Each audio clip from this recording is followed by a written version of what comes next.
पर सूरज, माँ ने जाते जाते मुझसे वादा लिया है कि मैं उनके जाने का दुख नहीं बनाऊं बल्कि तुम्हारे मिलने की खुशी बनाऊं। अब हमें कोई जुदा नहीं कर सकता ईशा जी। पति ब्रह्मचारी के एपिसोड 333 में कहानी बहुत ही रोमांचक और मोड़ पर आ गई है। इस भाग की मुख्य कहानी कुछ इस प्रकार है।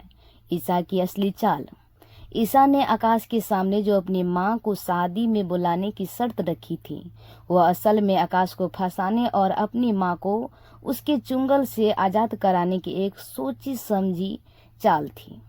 आकाश इस चाल को समझ नहीं पाता और अपनी खुशी में अंधा होकर गुलाब सिंह को फोन करके ईशा की मां को बुलाने का आदेश दे देता है। सूरज और ईशा का संपर्क। जैसे ही ईशा को मौका मिलता है, वह सूरज को पूरी सच्चाई बता देती है।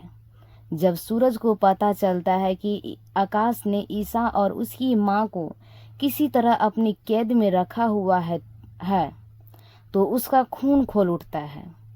सूरज तुरंत अपने पूरी परिवार को एकजुट करता है और सभी मिलकर ईशा और उसकी मां को आकाश की चुंगल से सुरक्षित बाहर निकालने का एक बड़ा प्लान तैयार करता है।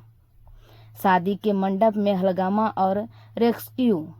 अगले दिन शादी के माहौल में जब ईशा की मां को वहां लाया जाता है, तब आकाश अपनी जीत की खुशी में पूरी तरह खोया रहता है और उसका ध्यान आसपास की चीजों पर नहीं होता। सही मौका देखते ही सूरज और उसके परिवार अचानक एक्शन में आ जाते हैं। सूरज की जीत। वहां सूरज के परिवार और आकाश के आदमियों के बीच जबरदस्त मुकाबला और हंगामा होता है। आखिरकार सूरज और उसका परिवार अपनी योजना में कामयाब हो जाते हैं और वे ईशा वह उसकी मां को आकाश की कैद से सुरक्षित बचाकर वहां से निकल ले जाता है। कहानी अब इस मोड़ पर है कि ईशा और उसकी मां आज़ाद तो हो गई हैं, लेकिन आकाश इतनी आसानी से हार मानने वाले में से नहीं है। आगे क्या नया तूफान खड़ा करेगा, यह देखना काफी अच्छा होगा।